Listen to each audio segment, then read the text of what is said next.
दोस्तों, आजकल internet technology की वजह से हमारी जिंदगी में डिस्ट्रैक्शंस बहुत ज्यादा बढ़ गई हैं। आप दिन में बार बार फोन चेक करके सोशल मीडिया के मैसेजेस पढ़ते होंगे। इससे हमारे दिमाग में फालतू जानकारी आती रहती है। ब्रेन को ये सब कचरा जानकारी भी प्रोसेस करनी पड़ती है। इस वजह से ब्रेन जरूरी चीजों पर फोकस ही नहीं कर पाता। लेकिन आज की बुक पढ़कर आप फोकस ही नहीं, हाइपर फोकस डेवलप करना सीख जाओगे। Chapter 1, switch off auto pilot mode. हम बहुत से काम बिना सोचे ही करते हैं। हमें उनकी आदत लग गई होती है।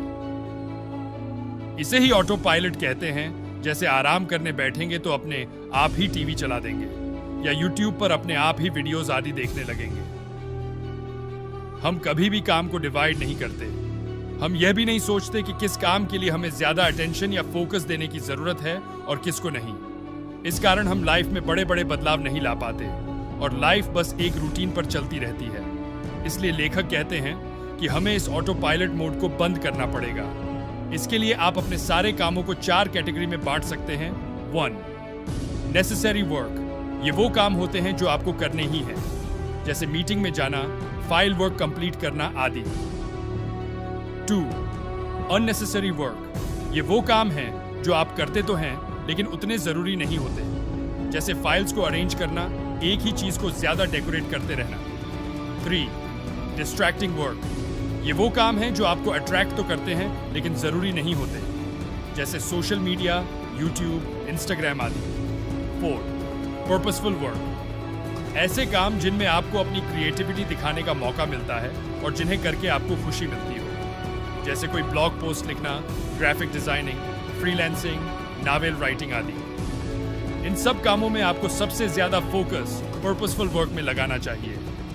इनके लिए आपको टाइम के वो घंटे देने चाहिए जब आपकी एनर्जी मैक्सिमम रहती हो। बाकी के काम आप उस समय कर सकते हैं जब आपकी एनर्जी कम होती है। Chapter 2, enhance your attention. हर आदमी की चीजों के प्रति अटेंशन अलग होती है। कुछ चीजों पर हम ज्यादा ध्यान देते हैं और दूसरी पर नहीं। आप अपनी अटेंशन उन चीजों को ज्यादा दें जो बेहद जरूरी हों। अटेंशन बढ़ाने के लिए ये तरीके इस्तेमाल करें। बोरिंग टॉपिक को इंटरेस्टिंग बनाने की कोशिश करें। आप खुद से क्रिएटिव क्वेश्चन पूछते रहें। दूसरा, यह अस्यूम करें कि आप स्पीकर हैं और आप उस कॉन्सेप्ट या काम को खड़े होकर दूसरों को कैसे समझाएंगे। इससे आपका दिमाग एक्टिवेट हो जाएगा और किसी काम में ज्यादा ध्यान देने लगेगा। ऐसे ही किसी लेक्चर के दौरान भी कर सकते हैं। सोशल मीडिया आदि पर आपको हाइपर फोकस की जरूरत नहीं पड़ती। Chapter 3, stages of hyper focus. किसी भी काम के दौरान हाइपर फोकस बढ़ाने की ये 4 स्टेजेस होती हैं। 1, चूज। सबसे पहले उस ऑब्जेक्ट को चूज करें जिस पर आपको हाइपर फोकस बढ़ाना है। 2, एलिमिनेट। इसके बाद सारी डिस्ट्रैक्शंस को हटा दें। 3, फोकस। अब सारा ध्यान उस ऑब्जेक्ट पर देना शुरू कर दें। अगर स्टडी कर रहे हो तो हर लाइन को एनालिस करें कि क्या कहा जा रहा है। चीजों को इमेजिनेट भी करें। 4, रीफोकस। ध्यान अगर भटक जाए तो जल्दी से उसे वापस ले आए। Chapter 4, remove distractions. कई बार जरूरी काम करते समय बहुत सी डिस्ट्रैक्शंस आती रहती हैं। इन्हें हटाने के लिए ये तरीके इस्तेमाल करें। 1, आजकल के जमाने में फोन सबसे बड़ी डिस्ट्रैक्शन है। ये 24 घंटे आपके साथ रहता है और कभी भी किसी की कॉल आ जाती है। इससे आपका फोकस भटक जाता है। इसलिए आप काम करते समय फोन को दूसरे कमरे में रखें या साइलेंट मोड पर कर दें। 2, हर दिन हमें तरह तरह की ईमेल आती रहती हैं। उन्हें पढ़ने से आपके दिमाग में तरह तरह के विचार आने लगते हैं या आप उनका रिप्लाई देने लग जाते हैं। इससे आपका बहुत सा टाइम वेस्ट हो जाता है। इसलिए फालतू की वेबसाइट्स को अनसब्सक्राइब कर दें और मेल्स के लिए 5 मिनट्स रूल लगाएं। सारी मेल्स 5 मिनट में पढ़ें। जो जरूरी नहीं है उन्हें उसी समय डिलीट करते जाएं। 3, छोटी छोटी चीज के लिए मीटिंग की जरूरत नहीं होनी चाहिए। ऐसी मीटिंग्स न खुद रखें और न ही उनमें जाएं। इससे आपका बहुत सा टाइम और एनर्जी बच जाएगी जिसे आप जरूरी काम में लगा सकते हो। Chapter 5, hyper focus is habit. आपको अपना फोकस बढ़ाने की आदत बनानी पड़ेगी। हर दिन 3 कामों की लिस्ट बनाइए और उन पर पूरा फोकस देने की कोशिश कीजिए। जैसे 15 मिनट एक्सरसाइज करने का गोल बनाइए। इसके बाद आप हर डिस्ट्रैक्शन को हटा दीजिए और पूरा फोकस उस काम को दीजिए। इस बीच कोई भी कॉल मत लीजिए और काम को बीच में मत छोड़िए। ऐसे ही अगर कुछ लिखना हो तो पूरे फोकस से लिखिए। यह देखिए कि आपकी कंसंट्रेशन सबसे ज्यादा कब होती है। कुछ लोगों का फोकस सुबह सुबह अच्छा होता है। ऐसे लोगों को सुबह जल्दी उठकर लिखना चाहिए, जबकि कुछ लोगों की कंसंट्रेशन शाम के समय अच्छी होती है, तो उन्हें उस समय लेखन कार्य में लगना चाहिए। बहुत से राइटर्स हाइपर फोकस की मदद से ही बड़े बड़े नॉवेल्स लिख पाते हैं और वैज्ञानिक अपने आविष्कार कर पाते हैं। वे अपनी दुनिया में ही लीन होते हैं, क्योंकि दोस्तों से गप्पे मारने से भी आपकी एनर्जी बर्बाद होती है और आपके दिमाग में फालतू विचार भरते रहते हैं। इसलिए अगर कुछ क्रिएटिव करना है तो अकेले खुश रहना सीखिए। Chapter 6, scatter focus. दोस्तों, ये किताब वैसे तो हाइपर फोकस पर है, लेकिन इस चैप्टर में लेखक ने एक और इंटरेस्टिंग फोकस के बारे में बताया है, जिसे स्कैटर फोकस कहा जाता है, जिसका अर्थ है कि कभी कभी हमें अपने दिमाग को भटकने देना चाहिए और उसे फॉलो भी करना चाहिए। कई बार दिमाग डे ड्रीमिंग करने लगता है। वह अपनी कल्पना की दुनिया में खो जाता है। वह अपने ख्वाबों को पूरा करने के रास्ते ढूंढता है। ऐसे में यह देखिए कि आपका ब्रेन बार बार किस सपने के बारे में सोचने लगता है। वही आपका स्कैटर फोकस होता है। उसे नोट कर लीजिए और फिर उस पर हाइपर फोकस लगा दीजिए।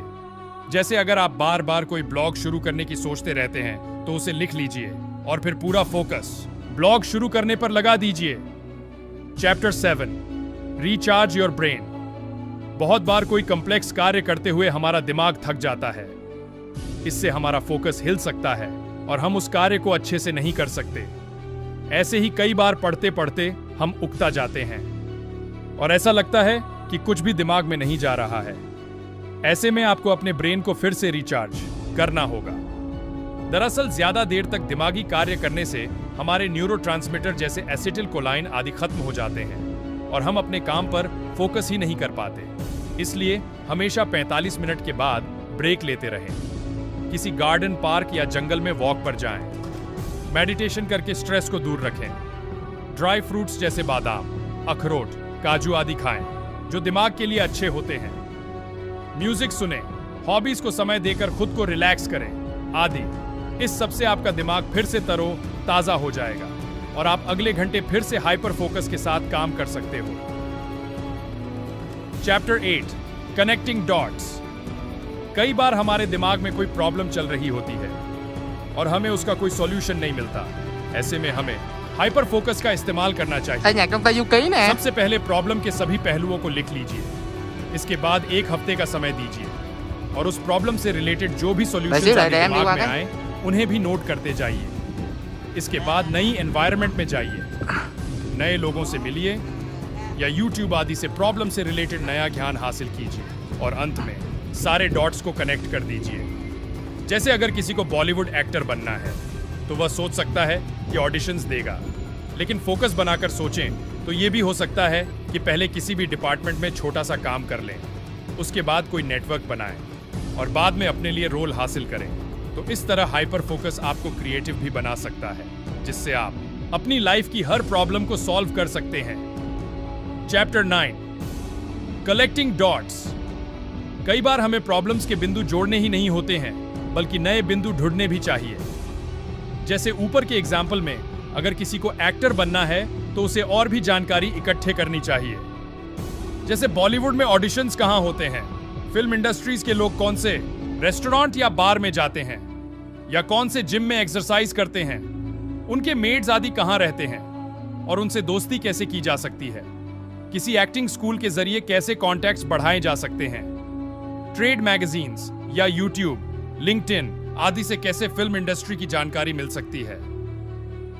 जब किसी एस्पायरेंट के पास ये सारी जानकारी या डॉट्स हो जाएंगे तो फिर उन्हें जोड़ना बहुत आसान हो जाएगा और सक्सेस के चांसेस दूसरे लोगों से कहीं ज्यादा बढ़ जाएंगे, जो सिर्फ ऑडिशंस पर ही उम्मीद लगाए बैठे होते हैं।